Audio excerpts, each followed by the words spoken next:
It's meant to be boring because that's how it's designed to function, and it's been proven to function for, a couple centuries really effectively. For me, it was just more so I wanted to have that longer range contrast. Don't try to fix it if it's not broken. Think like an owner, because this is a business. You got a big policy, you get a big dividend. They're not going to let it sit still. They're going to put the capital to work. It's like you're building a skyscraper. There was no actual transaction. If you don't believe a check, there's no helping you. There's always elections. Every couple of years, we go through these big cycles, and there's all the news is yelling about the election this way or that way, whether they're in US or Canada, you're in your local state or your province. Everyone's got something to say about the elections. Today, we're talking about a different kind of election, dividend elections. We get questions every once in a while on what can I use the dividend for in my participating policy? And so it turns out there's actually 5 different choices primarily. We're going to talk about those different choices. We're going to talk about why we have things automatically set up for the purpose of the infinite banking concept and incorporating Nelson's principles and what we choose to do with it. But it's important as a consumer that you should be aware, hey, what are the other options and why should I understand them? The more you have the depth of understanding about the product itself, the tool, as Jason likes to say, the more you understand how to utilize the tool and what are the different features and bells and whistles it has. So we're going to talk all about dividend elections today. I know where my vote's going to go, Jay, but we'll summarize and see where everyone thinks their vote will go after we're done our conversation about dividend elections. Okay, that sounds cool. And I elect that I love dividends. That's what I'm electing. Do you remember when we first started doing presentations and stuff, and we did the first boot camp so many years ago, and we talked about the dividend party? We sure did. Yeah, we actually used to play this clip of Nelson from his 10-hour seminar. And we had him literally, we had that whole section in our training is called the dividend party. And Nelson would talk about when you get your dividends, they call all the accountants and the rate makers in and they figure out how do we do on the numbers this year. Oh, look at that. We got a surplus. We got some money to pay a dividend, and everyone says, oh, it's time for a dividend party. So every year on the anniversary date of the policy, you get the opportunity to receive a dividend if the insurance company is number 1, profitable. And then number 2, the board of directors chooses to issue a dividend. Now, every one of these companies has a dividend policy, which is how they manage that process. Yeah. But as a participating owner, you're entitled to receive a portion of those dividends if any is paid out. It must be paid out to all participating owners relative to the size of their policy. They got a little bitty policy, little bitty dividend. You got a big policy, you get a big dividend. Yeah. And can I frame up something too before we dive into the 5 options? So if we use some simple math and we look at a mutual company, so in this case, there are no stockholders, and that company generates $150 million in net income. So everybody can capture that number. It's an easy number to remember. And the insurance company decides that of that 150 million, 75 million of that is going to be paid out, distributed. I shouldn't say paid out, because if you didn't elect to have it paid out, it's not paid out. So I'm going to use the word distributed. Jumping ahead a little bit. Yeah. So 75 million of that gets distributed to the participating policy owners in the form of a dividend.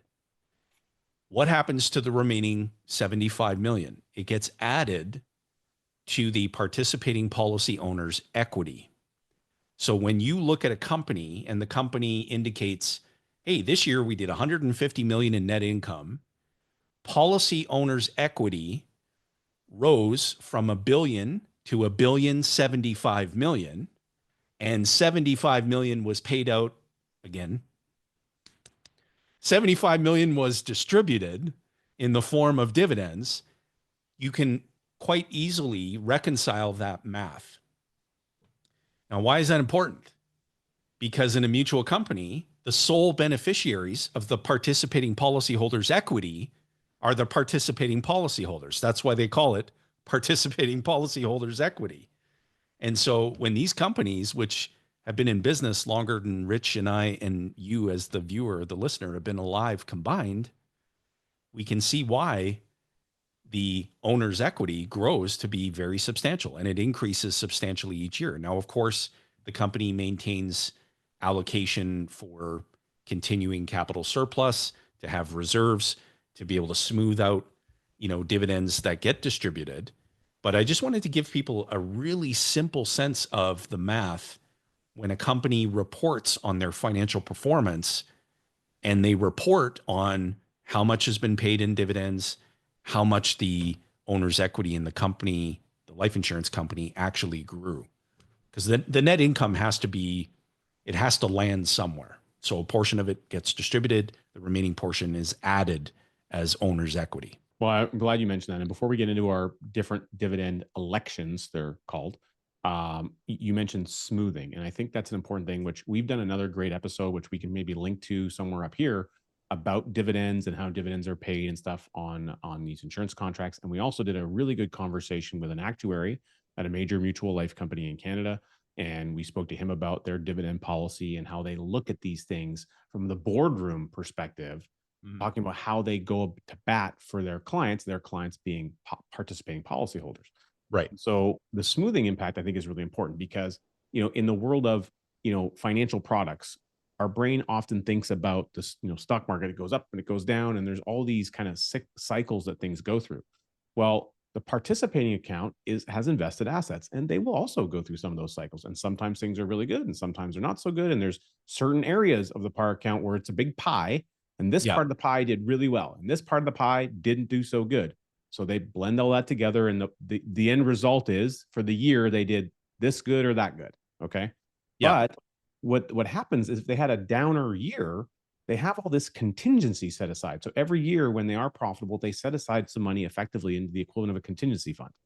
And they can take from that and they can smooth out those highs and lows. So even if there was a really good year where the investment portion did amazing, they're not going to distribute all that amazingness to the par owners that year. They're going to hold some back because there's going to be years where it isn't as amazing. And then they're going to top up in those years. So the end result is you have this nice, stable, easy, actually very boring looking line that is so consistent that it would make you like almost blind looking at it. I'm like, oh my God, is it supposed to move? Is it supposed to go up a lot or down? Like, there's nothing exciting about the line because it's so smooth that it doesn't, attract our sensibilities, like down in Vegas where they got the bright lights and there's all these bells and whistles and sounds going off at you. Well, it's meant to be boring because that's how it's designed to function. And it's been proven to function for, a couple centuries really effectively. So don't fix it, or no, don't try to fix it if it's not broken, essentially. So just to talk a little bit about smoothing, I think that's important. Now, getting into these dividend elections. So when you apply for the policy, you'll get an illustration from the advisor. That's a requirement. You sign that. In your application, you have to choose in the little boxes, whether it's digital or online, you're checking a box, which is your dividend election. So if you do receive dividends, how do you want them to go? Well, the first option is paid in cash. Now, Jason was talking about that earlier. And when he said paid out, what he really means is distributed. And if you choose to check that box, your distribution is then paid out in cash. Now, Jason, what would be some of the potential ramifications of having a dividend paid out in cash? Look, we want your family to have more money. That's our goal. That's our job. At Wealth on Main Street, our goal is to have you keep as much of that hard-earned capital where it belongs, with the people you love and care about. Easy way to do that, pick up a copy of this book, Don't Spread the Wealth. This book is all about keeping the money in the family. Think of it like an aquarium. The money never leaves, and you can use it and reuse it as many times as possible. Go ahead and pick up a copy today at don'tspreadwealth.com. That's a really good question. It would impact the paid up additions that are added to the policy. So if you have your policy structured in a way where a portion of your premium, which is optional, is purchasing a paid up addition to the death benefit, if you receive the dividend in cash, whereas I would elect to have my dividend go back in as a paid up addition, then if we had the very same insurance contract, all things being equal, then your addition to your death benefit would be lower because you received that dividend in cash. And it would get to a point in the policy where, whether you're in the United States or Canada, it would get to the point where the dividend being paid out in cash to you would trigger a taxable event. And so those are the two that come to my mind immediately if I was contemplating taking a dividend in cash. Perfect. Yeah. And so at the beginning of the contract, we select what option do you want. And in the future, potentially, you might be able to change that option. So maybe you started with paid up additions, which we're going to get to. We're going to probably spend most of our time talking about that. Let's assume you started there, and at a later date, you say, you know what, I don't want that anymore. I want to change my dividend election. You fill in a form. You're at the voting booth, and you're electing a new option for your dividend. And now you're going to receive it in cash. So now you're going to be dealing with, again, most likely a taxable distribution, et cetera, et cetera. Here's the other thing that happens. With some companies, if you do elect paid in cash, you may not even be able to pay a flexible paid up additions premium. You might be limited depending on the company's situation. They might not even give you that option. So that could be a potential ramification. And so if you had been doing that for, let's say, 20, 30 years, and then you change the option, if you wanted to do it again, you might not be able to have that option again, because for some companies, when you want to pay paid up additions, well, that buys more death benefit, and that also has more risk to the pool.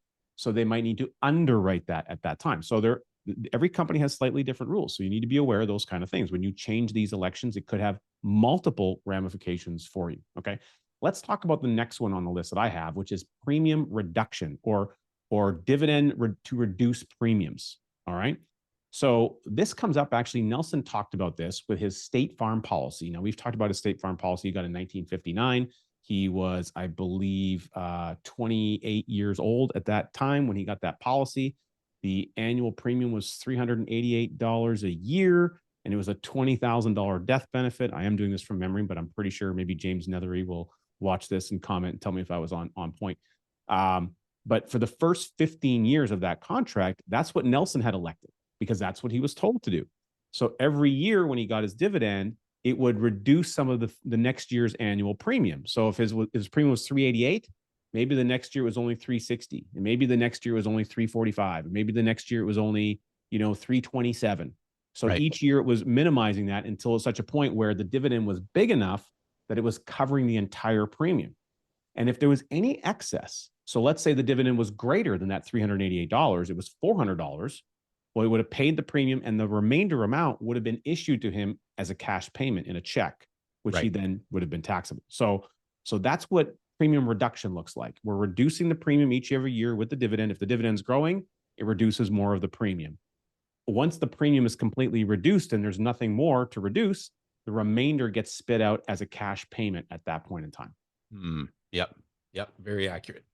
And now Nelson would say he would obviously never recommend that. So he actually stunted the growth potential of his State Farm policy through the most important years of that policy, which was the first 15 years. Now, when he found out about this, it was when he joined the insurance business, and he went to the voting booth. He grabbed the form from the life insurance company, and he changed his dividend election, and he switched it intentionally now to paid up additions. So now going forward, he paid the 388 premium, and every future dividend that he received bought paid up insurance. Now, when Nelson passed away, that policy, I don't quote me from memory, but I believe, Jason, you might know this. I believe it was around $125,000 to $127,000 in death benefit. That's close enough. Yep. So his original death benefit was $20,000. Right. He passed away at age 80. So he was 28 years old. He passed away at 88. So he had a 60-year chunk of time basically with that policy.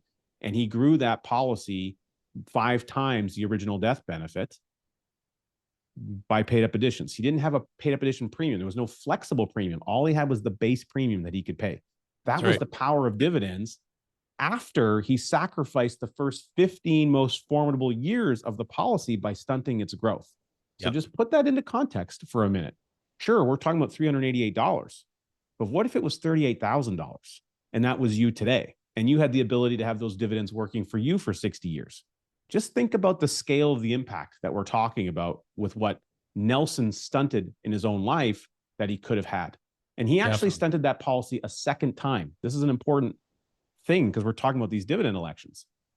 In the early 2000s, Nelson wanted to prove a point.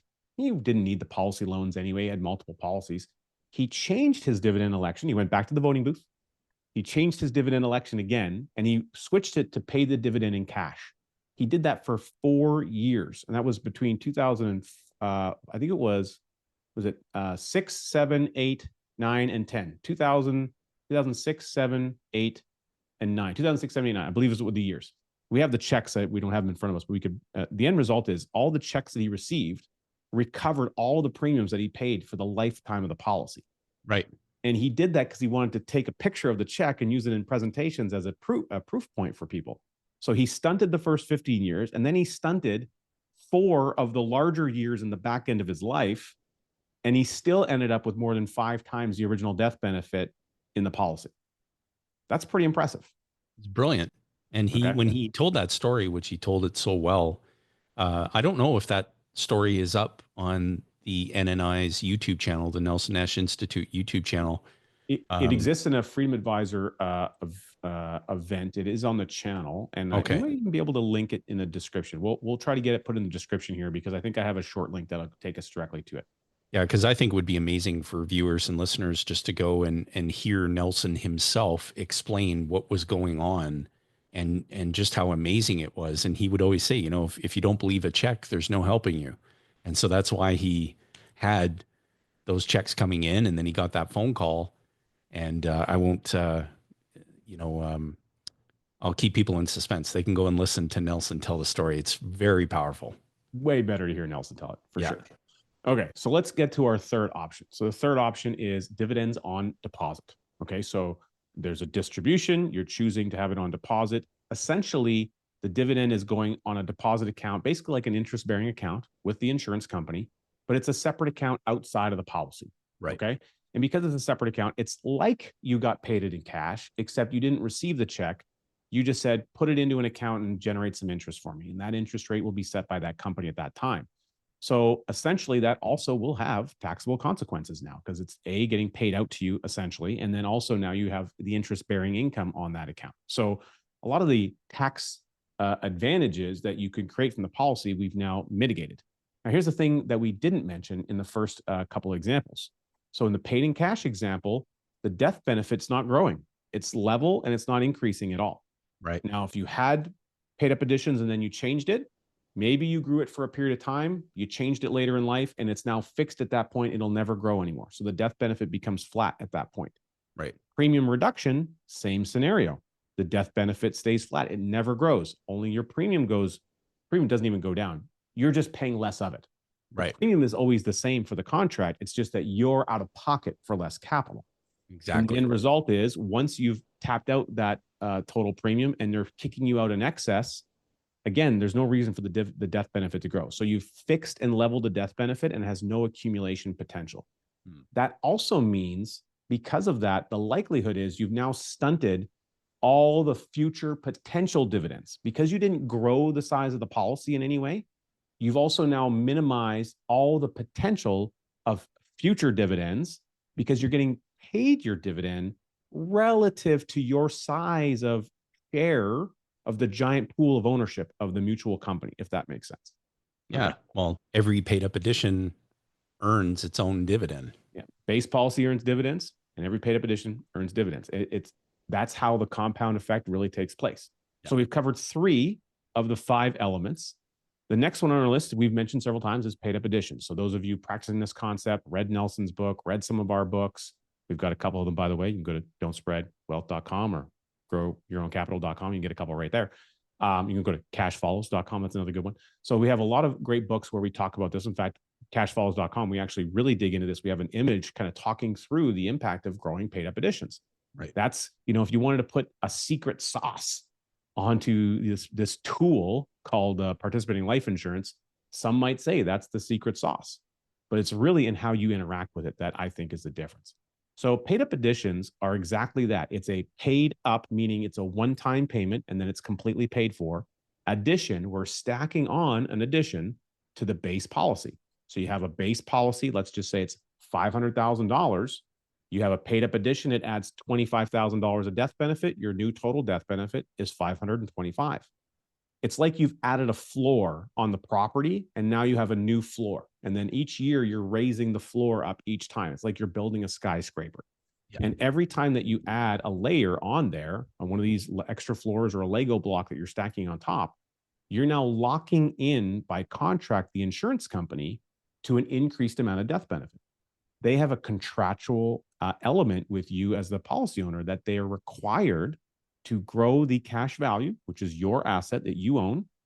They're required to grow that asset every single day that you're alive until such a point as the policy matures, the maturity date. So that would be the endowment date of 100 in Canada, and it could be 121 in the States. And unless you have an older contract, it might be might still be at 100. So whatever the contract states, that's when that cash value must grow to equal that amount. And so every time you stack one on, not only are you increasing your dividend potential, you're also automatically locking in a future cash flow. So if I have a $500,000 death benefit, and in year one, I had $25,000 of paid up insurance, I'm now created a $25,000 IOU with the insurance company. They owe me that $25,000 if I die immediately to my family, or they owe it to me in an accumulated cash bucket that they're required to grow. Either way, they're on the hook. I'm holding the IOU. They owe me that at some point in time. And to expand on what you just said, if you go back to the figure that I shared earlier, 150 million of net income, 75 million is distributed in the form of dividends. And let's assume for a moment that 5 million of that 75 was actually paid out in cash. So that's 5 million that has left the bank account of the insurance company, and it has now been paid out to all these people that elected to receive it in cash. And let's say that there's another 5 million that was left on deposit. And now we've got 65 million where the election was paid up additions. That's 65 less $1 million that are not leaving the life insurance company's money pool. What is the insurance company going to do with that money? They're not going to let it sit still. They're going to put the capital to work. So all the advantages of paid up additions that Rich just described, the other massive benefit is that the actual cash, the actual portion of that net income that never went anywhere, is being redeployed to go and earn more return on that invested capital.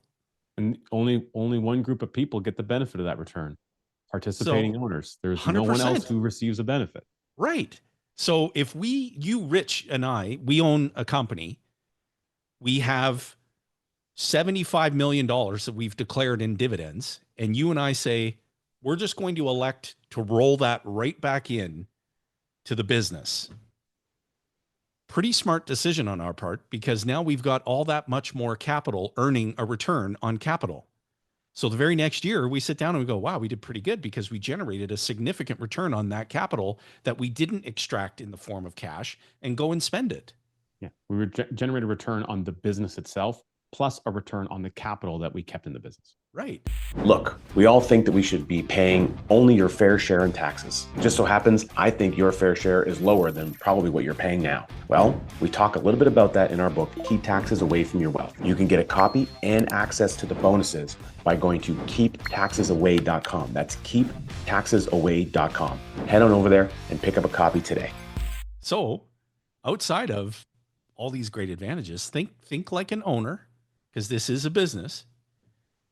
And just how many millions of dollars are getting redeployed because the policy owner elected to have the dividend buy a paid up addition, but there was no financial transaction other than the administrative expense of doing that. But there was no money that changed hand. The insurance company didn't say, hey, can somebody hold out their left hand? Yeah. And you put 5 million in it. And then can somebody hold out their right hand? And the left hand passes the 5 million back. Like there was no actual transaction. It's brilliant. I love it. I think that's a really important point. I'm glad that you brought that up, because, we're talking about this and we're looking at it from the consumer's vantage point. Yeah. But it's not frequently enough that the consumer, especially if they're now an owner in the company, is looking at it from the vantage point of, oh, I'm actually part of something bigger here. What does that bigger look like? And Right. you've done a really good job of framing that up. Now, our fifth version here is the final one we're going to talk about, and it can go by different names. Some companies may have this option, some may not. And so in Canada, it's often called an enhanced protection. You might hear it referred to as a blended PUA type of a rider or something like that. And so this is a scenario where essentially the dividend is basically we're adding an extra layer of a term insurance with the policy, and so it's either increasing the coverage or something to some degree, and that is going to almost like an automatically convert. So when the dividend comes in, it's going to pay the cost of that term insurance. Often it's done as a 1 year. So if we had it for this term rider, let's just say it's added on, it's a unique piece, it's a component built in, and we elect this dividend election. It says, okay, dividend, when you come in, first job is you're going to pay for the cost of that term insurance this year. If there's anything left over that has after paying for that cost, we're going to automatically convert some of that term insurance into paid up additions. So it's kind of like you've got this block of coverage. Let's just say the block of coverage is $1 million. Year one, we have our dividend. The dividend pays the cost of that $1 million term. Let's just say it was $100. We had $1,000 dividend. We're going to take the remaining $900 and it's going to say, okay, now we're going to convert some of that million, and we're going to convert 50 grand of it into permanent whole life. So then in year two, you still have the same $1 million of coverage, but only 950 is term and 50 is whole life. Right. You get the dividend again, it's going to pay for the minimum cost and it's going to auto convert.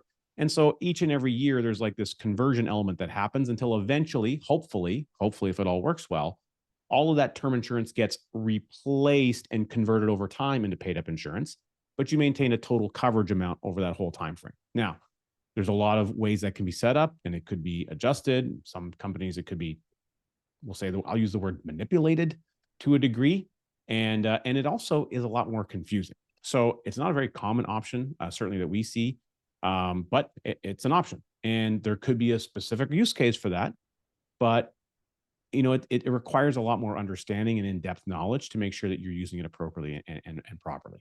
Yeah, it's Probably you'd only see that where someone really needs a lot more coverage, and by doing it this way, they're creating the extra coverage they need, and they're also making sure that they're turning that into permanent coverage over some time frame. And I own one that I intentionally, so of the 77 policies in our family banking system, I own a policy with that dividend election.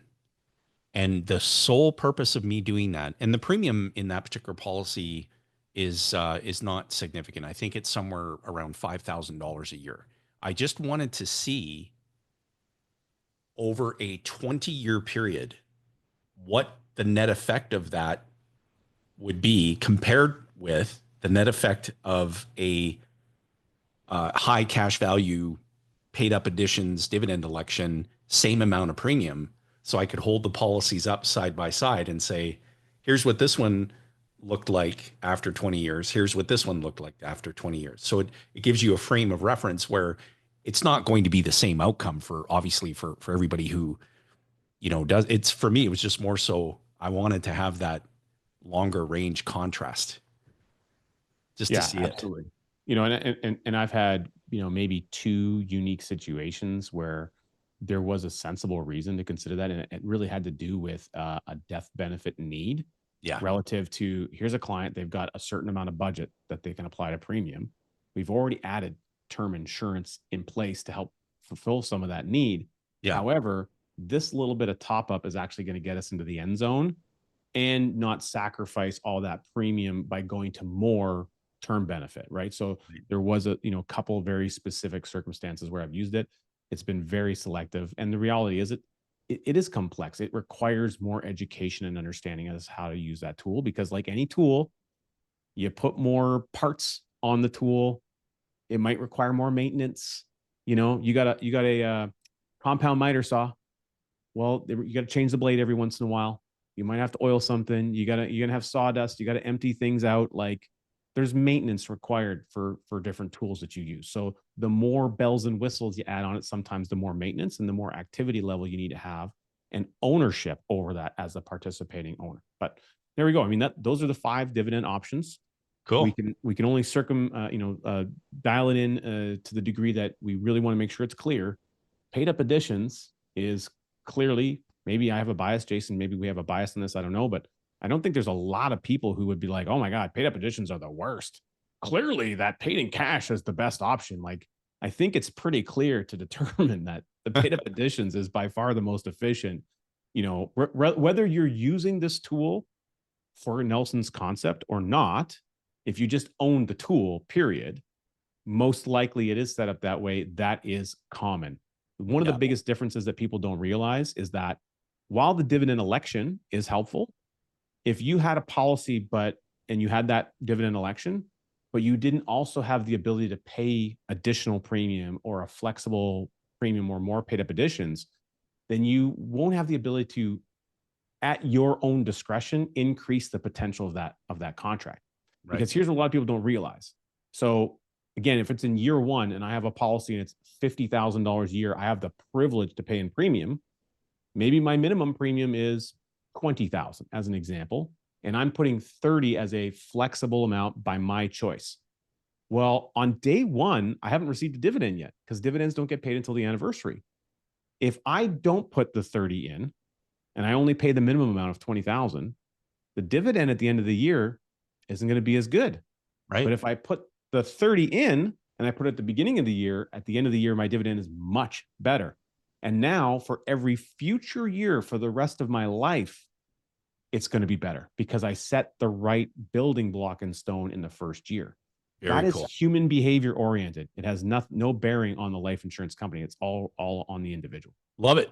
Well, I hope you guys enjoyed this and this fun conversation. Make sure you get a copy of Growing Your Own Capital using paid up additions as part of it at growyourowncapital.com, and check out this magical video that just popped up right here. It says, I'm great content. This is fun.